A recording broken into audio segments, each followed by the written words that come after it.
How's it going, guys? Thanks for tuning into this episode of the Phil Talks Sports Podcast, NHL Playoff Edition. And when I talk hockey, there's one guy I got to call. That's Mr. Nick Gimbel. How's it going, man? It's been a while since I've had you on. Ready for some playoff hockey? Yeah, more ready than ever. After having two shortened seasons, this 82 game season, just after game 60, it just went on and on and on. Finally, tomorrow, the playoffs are back.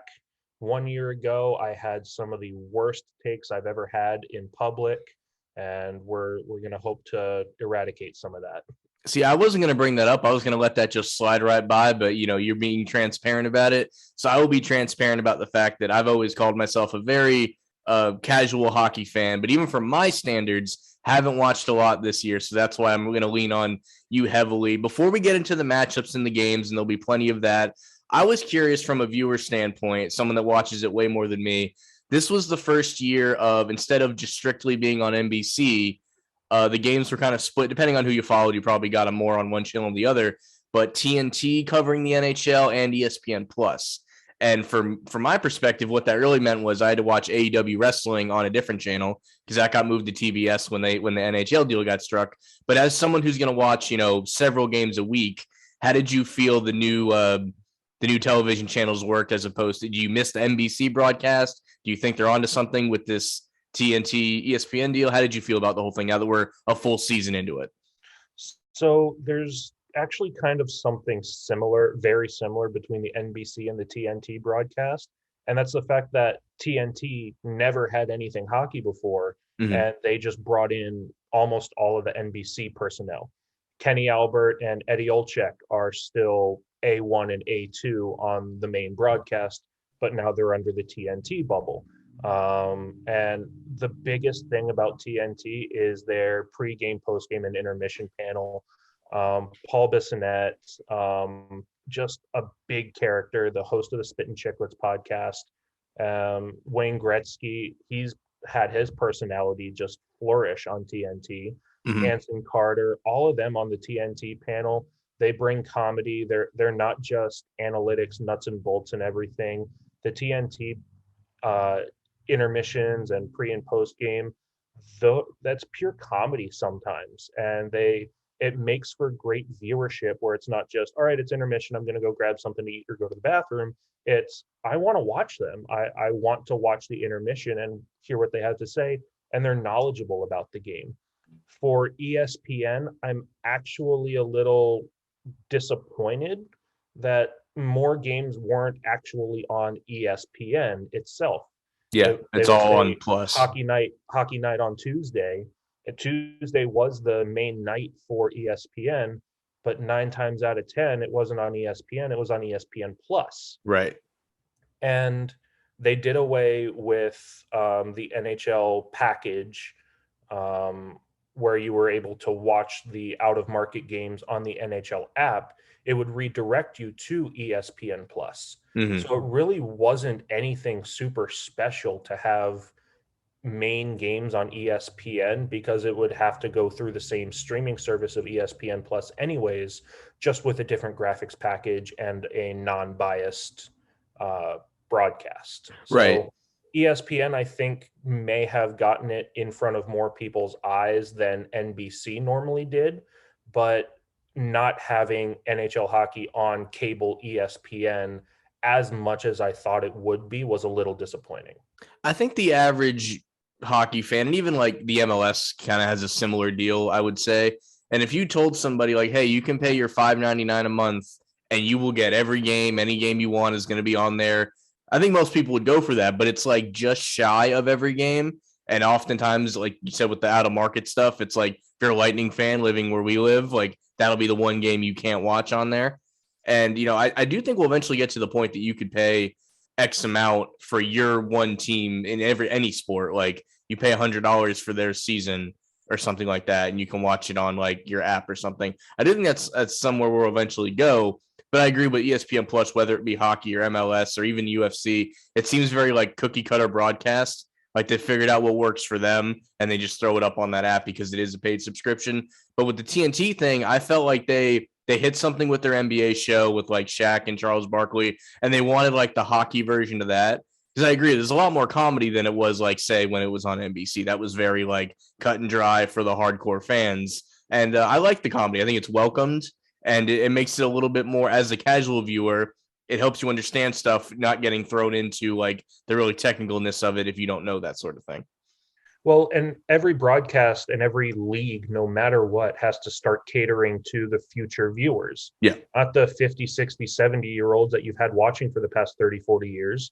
It's the younger demographic, 10-year-olds, 20-year-olds, 30-year-olds that are you're trying to build those fans for the next 20, 30 years. Mm-hmm. And so having not a cookie cutter broadcast or an intermission or a pre or post game show is going to help bring in the younger audience, because then you get more interesting social media clips out of it. And that's where everybody's getting all of their information nowadays.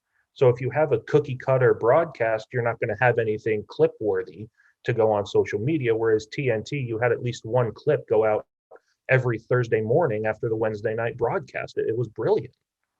I think the next logical step too, after we've seen like the Manning cast, for example, maybe it's Wayne Gretzky, because like you said, his personality is kind of flourished.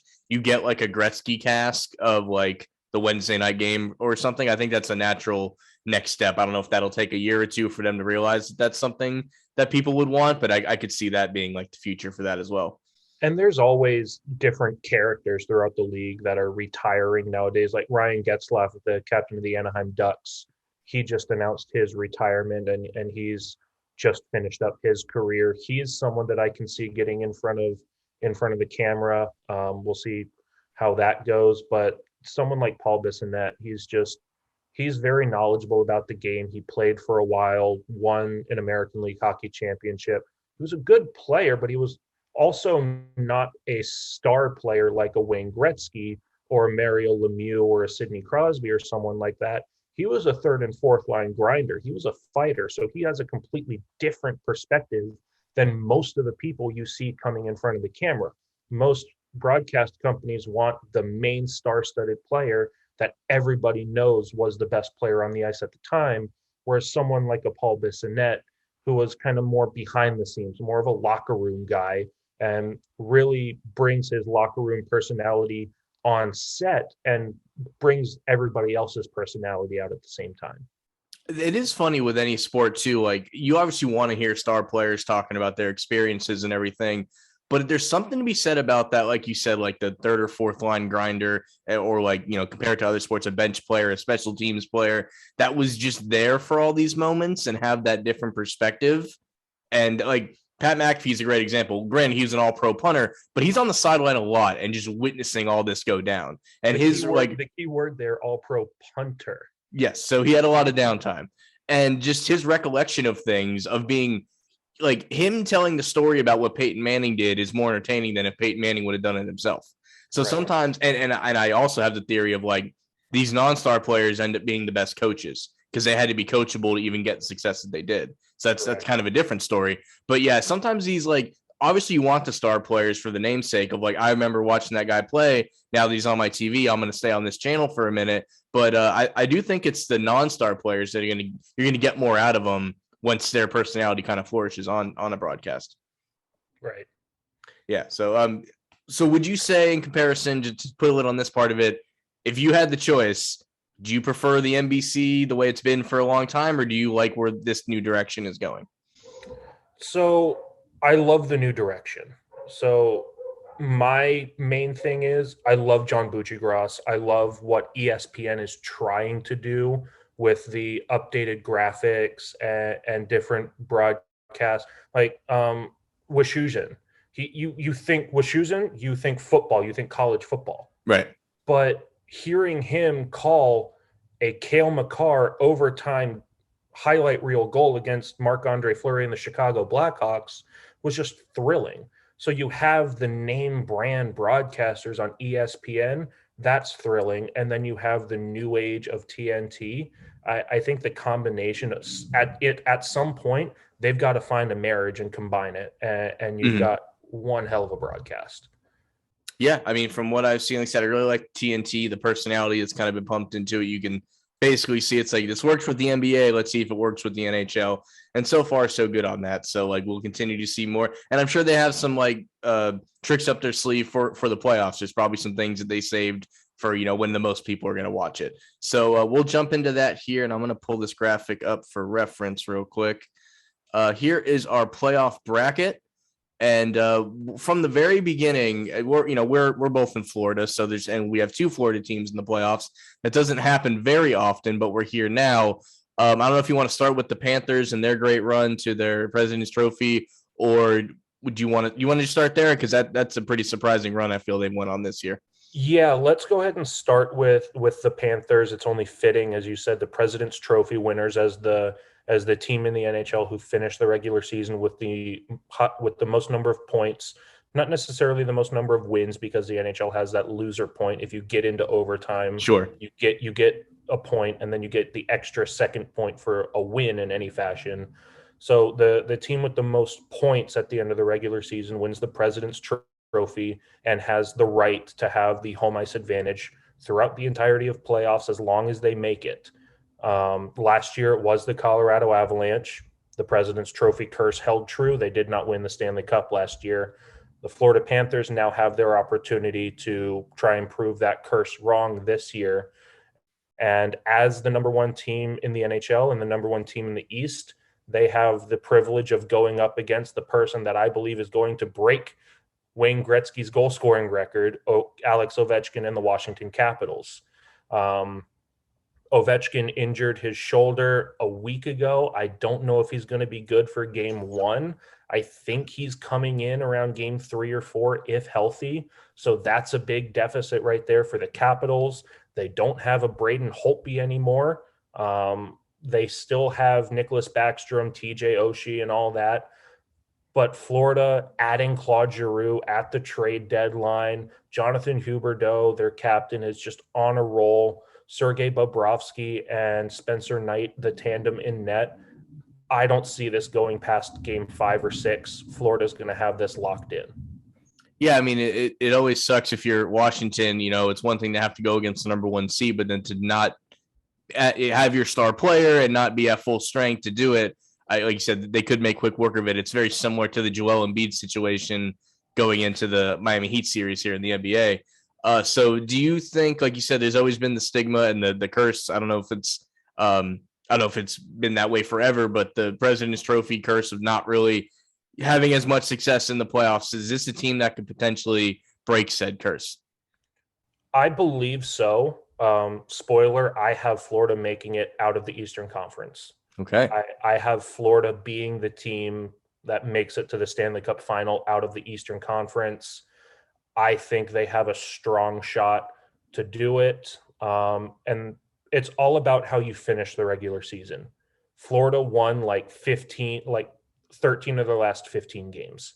They had a 13-game winning streak to end the season. That's just ridiculous. And that's with them knowing that they're in the playoffs. They're resting injured players. They're going into the playoffs as healthy as possible because they've been resting players for the past week, and they've still been putting up ridiculous numbers aside from their last game, which was a 10-2 loss to the Montreal Canadiens of all teams.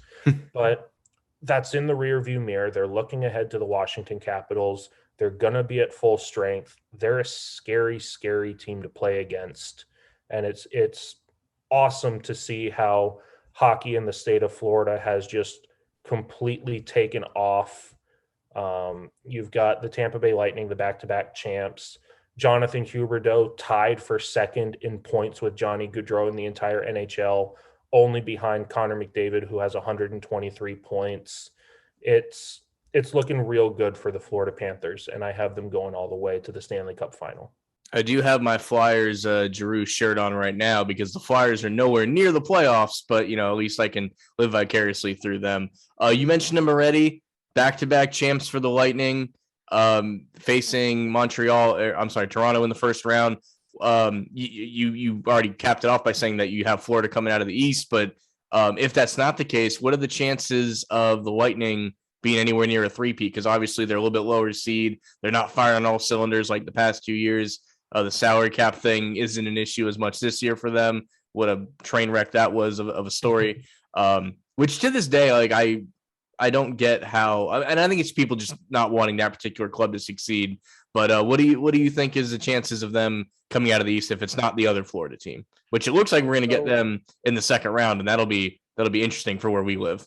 So I do have, and I don't have it for the jokes.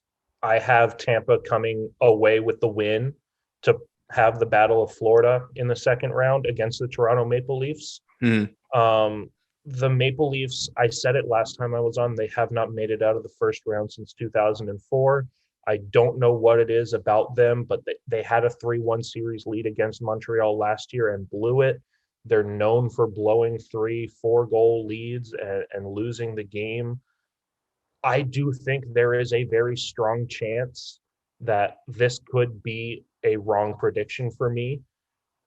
Austin Matthews was the leading goal scorer in the NHL. 60 goals. 60.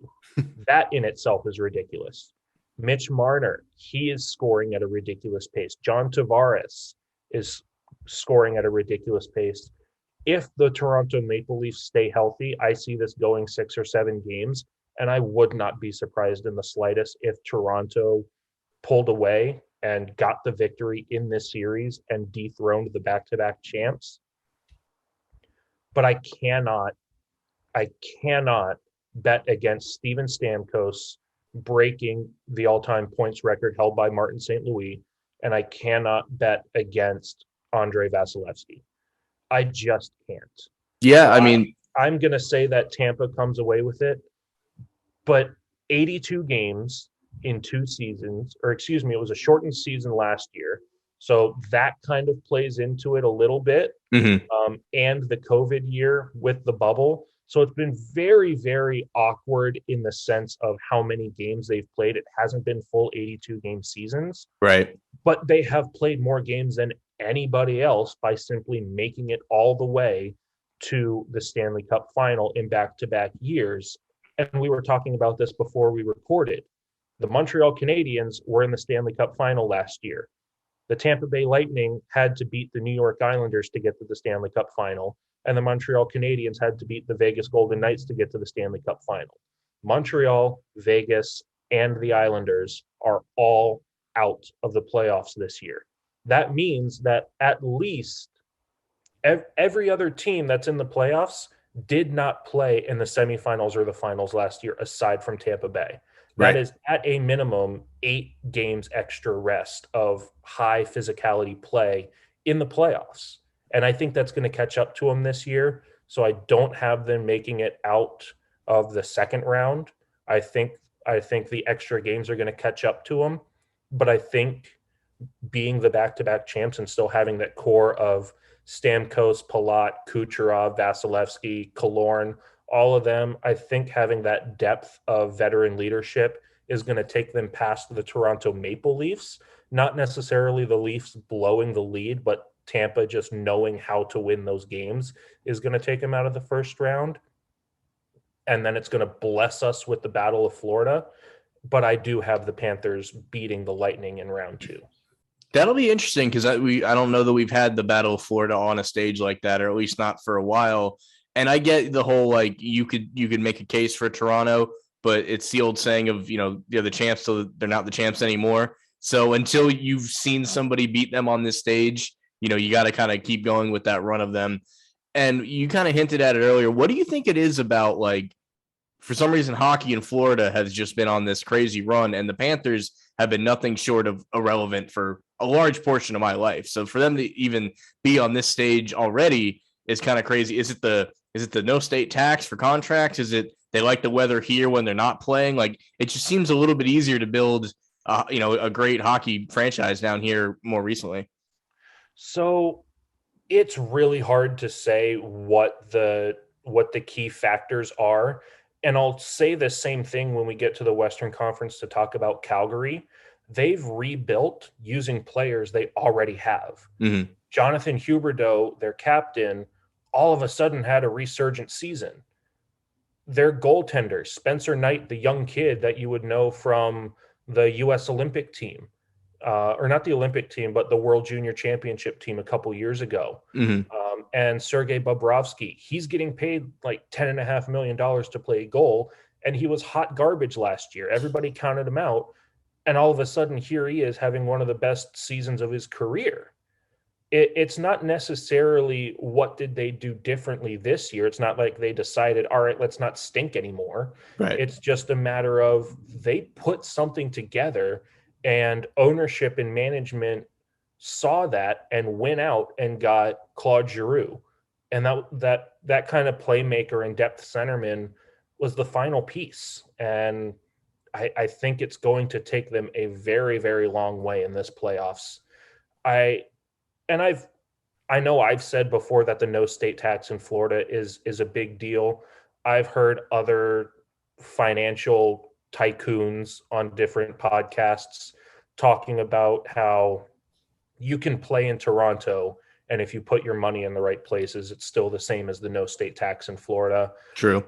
But on average, if you may have one or two players that are that financially savvy in Toronto, Or have the people in place everybody's to do it for them. everybody's getting no state tax in Florida. Mhm. So I don't know how much it is players wanting to just go to these teams. Yeah. But Florida has done a really good job the past couple of seasons of drafting and making good use of those draft picks when they were down and out those past couple of seasons. And they're just riding the momentum. I think Florida knows that they don't have too much pressure in their own city and in their own state. They're always they've always been the little brother the past 10, 15 seasons to Tampa. And I think they're playing with that lack of pressure, whereas it's the exact opposite for Toronto. They have the entire hockey world with multiple spotlights shining down right in their eyes. And I think the pressure is just consistently too much for them. I go back and forth on the no state tax thing because, like, the first team I think of when that ever comes up is always the Miami Heat because they've never had problems getting free agency. And, like, as a Magic fan, I'm like, why are we not getting at least, like, 25% of that? So, like, part of it is a great organization. I remember seeing some ESPN articles, like the best run American sports franchises. And I think the Lightning, if they weren't one, they were like in the top three. So I think it comes down to stuff like that as well. So it's definitely interesting, but you mentioned how like they didn't just decide like, oh, we're not going to suck anymore. And they one quote that I love, and it came up recently because Dick Vermeil went in the Hall of Fame, but when he first got the Eagles job back in the 70s, he said, we're not going to go out and sign a bunch of great players all of a sudden. We're going to make the people we have better. And that's what coaching is. And that's always stuck with me. I bring that quote up way too much on my own show, but it really does come down to that. It's like sometimes you just have to make the people you have better. And when you're able to go on that journey with that same group of people, it pays dividends. And I think that's what we're seeing now. So I'm going to stick with that same theme. We're going to talk about, Florida and Tampa. Tampa has the same core of 5, 6, 7 guys. They still have Vasilevsky, Stamkos, Kucherov, Palat, Killorn. John Cooper's been coaching there for 7 years now. I think he's the longest tenured coach in the NHL, and he's one of the youngest. Mm-hmm. They use their minor league system. I brought this up last podcast. In 2012, the Tampa Bay Lightning's AAA and AA affiliates both won the championships, and now they're reaping the benefits of that. Right. On the exact flip side, I just said Vegas didn't make the playoffs. For the first time since they were brought into the league 5 years ago, they didn't make the playoffs. And that was the one thing that I got right last time I was on your podcast, right, was that Vegas was going to take many steps back because they were going to do too much. Yeah. That ownership has no loyalty. Not only was I right about them getting rid of Marc-Andre Fleury, they got rid of him for basically a bag of pucks. They got zero return for a Vezina Trophy winner as the league's best goaltender that season. They traded Alex Tuck and one of their former first round picks for Jack Eichel, the Buffalo Sabres captain who had neck surgery, and he's panned out to not do anything that he was promised to do. Vegas in their 5-year history has had zero loyalty, and it's shown now on the ice and on social media. When they were officially eliminated from the playoffs, hockey Twitter just exploded with happiness. Yeah. Nobody wanted to see the Vegas organization go to the playoffs, not necessarily for the players that they don't like the players, but ownership and management mistreating their players and having no loyalty and just trying to go and get the next shiny thing. Like, what's it going to be next season? What's the next shiny thing that's going to come along that they're going to overpay for and lose out on future draft picks? They made it to the Stanley Cup final in their first season, and they've gone nowhere but down since then because of that. They really are the equivalent of like, you almost have to think, did that early success, is it going to ultimately do more harm than good? I mean, they were the worst thing you can be in sports sometimes is like the new cool thing because there's nowhere to go but down. And like to go all the way to the cup in their first year, to make the playoffs, you know, three or so years after that, they were the cool thing in sports. My parents just went to Vegas for vacation. They brought me back a Golden Knight shirt. They thought it was a UCF shirt, but that's a different thing. But you know, they were the cool thing, and after a while, people are going to find a new cool thing. I don't necessarily know what that is. It's probably the Panthers right now, right? That's probably the cool thing to get behind, I would imagine, for some people. The cool thing, the cool thing at the start of the season was the Kraken. This is the Yes, first of course, right. This is the first season of the Kraken. They were hot garbage. Yep. George They're what an expansion team normally is. Yeah, they did a horrible job at the expansion draft. They did not take the right players. They tried to fleece the rest of the league into more draft picks and different players, and it just didn't work. The all other 30 owners of the NHL, they saw how poorly they did in retaining players with Vegas. They didn't make that mistake again. They retained the players they wanted. Seattle didn't pick up the right players, and it backfired. They're one of the worst teams in the NHL this season, but that means that they're going to be the new shining thing for years to come because there's nowhere to go but up from there. Whereas right now, everybody's still hesitant on the Panthers because, like you said, the past 10, 15, 20 years, it's been like, why are you here? Yeah. Like, you're down in Miami. You're farther out of the way from everybody. You haven't been good.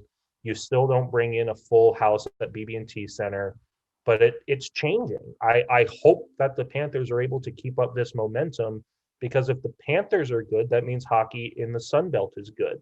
Right. Yeah, I mean, I do for the sake of just the sport in the state that we live in, and in general, it's nice to see a new, you know, a newer face on the rise or whatever. But you mentioned the Kraken. There's nowhere to go but up, and they recently added Marshawn Lynch to their does nothing for them on the ice, but like it makes them cool. And I know people, you know, I've seen people in Kraken memorabilia here in Florida because it's the new fun thing to be. And like you said, when they 3, 4, 5 years from now make the playoffs for the first time, people will be happy for them, almost as happy as they were that the Vegas Knights didn't make it this year. It's weird how there's going to be that up and down on it, but that's very interesting. It's definitely flying too close to the sun early on for Vegas. It'll be interesting if they the least favorite thing that people do is admit they're wrong, especially when you're in positions of power. So are they going to be able to say, like, this isn't the way to go moving forward? Can we change our ideologies, our front office, you know, be more successful in the way we do things? I think hockey tends to loyalty and people that care about their sweater and their club and everything more than most sports. So I think it's the sport that you can operate that way the least, I would imagine. You know, football is very cutthroat. Basketball can be. Hockey kind of matters how you treat the people matter almost more in this sport, the personalities and whatnot. So it will be interesting to see how they go. Let's move down. That was, I enjoyed all that dialogue, by the way. But let's move to the Bruins and the Hurricanes. I'll let you go ahead and just take off with this one. This is the teams that have a little bit of history with each other, meeting up in the first round. And where do you see this one going? So I wouldn't even necessarily call this an upset, but in terms of where they're seated, I do think Boston is going to come out on top. I think this is one of the only underdogs that I see coming out of the first round. The starting goaltender for the Carolina Hurricanes, Frederik Andersen, who was acquired from the Toronto Maple Leafs in the offseason, is injured. Freddie, great goaltender, finally got out of the spotlight of Toronto, had a Vezina type season, but he's out. He's injured. Carolina just doesn't have the depth that Boston does. The Bruins were in the Stanley Cup final just a couple years ago against the St. Louis Blues, yep. and they still have those same players: Patrice Bergeron, Brad Marchand, Pasternak, Linus Ullmark, and Jeremy Swayman. Their goaltending duo, not the greatest analytics wise, but just as I was saying last time I was on about Fleury and the other Vegas netminder, they feed off of each other. They're friends. Anytime there's a Bruins win, they have a big embrace at the top of the crease. And same reason I'm taking Tampa over the Maple Leafs, even though the Maple Leafs might be better and more skilled. Mm-hmm. I think the Bruins just know how to win these types of games better, and they're going to turn it on at the right time. And I just think Boston is going to come out on top.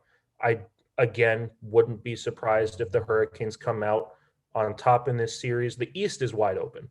As much as I'm saying all the things I am about the Florida Panthers, this is the first time in NHL history that all 8 teams in the Eastern Conference finished with 100 points. Right. Or more. Mm-hmm. There's a 16-point differential between the number 9 team and the number 8 team. There was no parity this season in the NHL. There were a clear playoff set and a clear non-playoff set. So I genuinely think this Eastern Conference is wide open. I wouldn't be surprised if Toronto beats Tampa, and I would not be surprised if Carolina beats Boston. But I just think that Boston, having been there more than Carolina, I think is going to be an advantage for them. You mentioned before we started that, you felt the East was wide open and the West is a little more, you can go a little more chalk with the West. It'll probably lead to like a little bit shorter of a conversation there. So that's why the East is taking a little bit longer. But we mentioned some of these, newcomers in the playoffs, or at least haven't been in a while, like Florida Panthers and stuff. The last matchup we have here are 2 teams that are no stranger to the playoffs, between the Rangers and the Penguins. Obviously, the Penguins, when they still have, they're one of those teams, very much like their counterparts in football. If the Steelers make the playoffs, there's always a chance, right? You can always see the road that could get them all the way there. But the Rangers have had a pretty good year. Even I know that much from what I have seen. So this one's going to be really interesting. I'm interested to know where you go with this one, because both these teams are very par of the course for their good history. So this is a series that I'm going to label with bulletin board material, what I like to call it. About a month ago, these 2 teams played at Madison Square Garden, and the Rangers goaltender Igor Shesterkin, phenomenal Russian netminder. He is probably going to win the Vezina trophy, and he was up for the league MVP at one point. He's kind of had the regression to the mean the past couple of weeks in the last month or so, but he was just putting up absolutely ridiculous numbers at the midway point of the season. And about a month ago, the last time these 2 teams played, after a Rangers win and after a shutout for Shesterkin, he decided to taunt the Pittsburgh Penguins and give them a little wave from center ice as they went into the locker room, and almost caused a full bench clearing brawl. Crosby, Malkin, Letang, Tristan Jarry, and net. You said it. If they make the playoffs, you cannot count them out. And now they have bulletin board material. A team that's been there before with motivation. Probably one of the last times that you're going to see this group, this core for the Pittsburgh Penguins together. Malkin might be traded in the offseason. It's about time for them to break up. Malkin has ever since Malkin joined the NHL, he's been number 2. He, on any other team in the NHL, he'd be number 1. But because there is a young man named Sidney Crosby on this planet Earth, Evgeny Malkin is number 2, and he wants to be number 1 at some point. And I think he's going to be moved, if not this offseason, next offseason. Letang, the defenseman, might retire soon.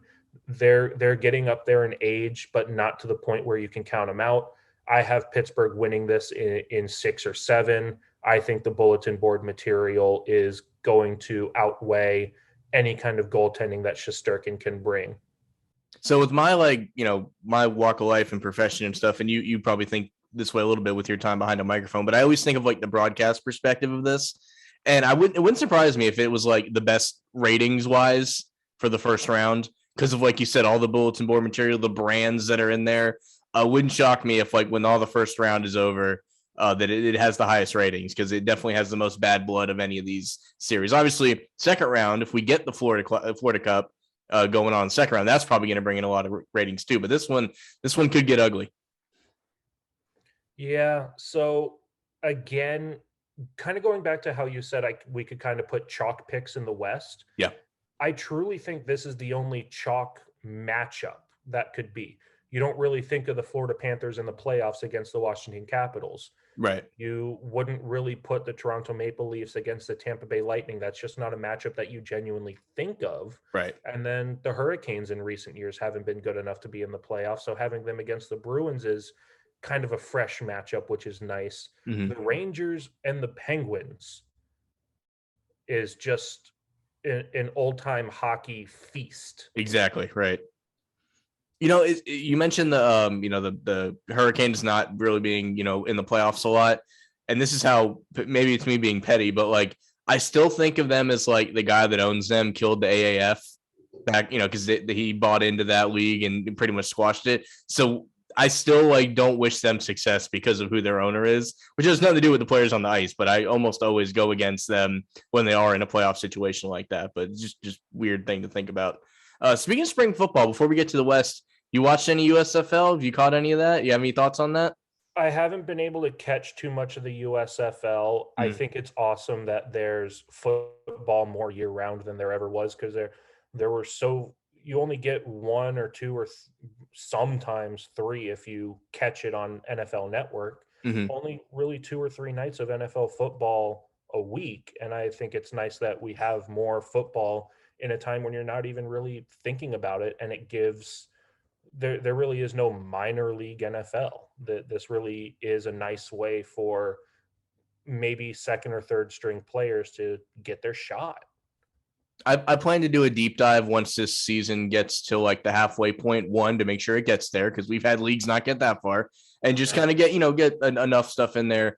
But I like what I see so far, and you're out in Orlando now. You spend time at the Amway. There's another spring type of football that plays in the Amway, and that's arena football. And I do wish one of these guys would put, because that league is limping along with no money, right? They've been going for a long time. If somebody could pump some money into them, because that's just fun entertainment. And it's not something you have to worry about comparing to the NFL or competing with the NFL. So if some money could get put into that league, that would quench the thirst for football in the spring if somebody took the time and the energy and the money to go towards that. But in the meantime, I'm enjoying this. The no fans is and I mean, by no fans, I mean they're playing all the games in one location, and you can't expect the good people of Birmingham to go watch New Orleans versus Tampa, because what do they care? So I think next year when they move to their actual cities and there's some semblance of a crowd, it'll look like an improvement. You mentioned when there's nowhere to go but up. If they make it to a second year, which is the whole point of this, it's a cost saving measure, right? And if they get to the second year, they're like, oh, wow, people showed up. Maybe this is going somewhere. Maybe that's their plan all along. But yeah, I definitely plan to do more on that once we get to about the halfway point, because that's kind of where you have to look to see if a league's going to at least finish its first season. Right. You mentioned it's going to be all chalk in the West, so we're just going to put your Avalanche right up there in the middle, right? Is that where we're going here? Oh, 100%. Okay, perfect. But honestly, how are you feeling? Number one seed here, I see at the top. What's your confidence level? How are you feeling about it all? So I want to say I'm 100% confident, and I do have them going to the Western Conference final, and I actually do have them going to the Stanley Cup final, but it's a tricky road to get there. You have the Avalanche against the Nashville Predators, and they played in a series a couple years ago, and it was murky waters then. If they make it out of the second round, they're going to play either St. Louis or Minnesota. Both of those teams have had the Avalanche number time and time again.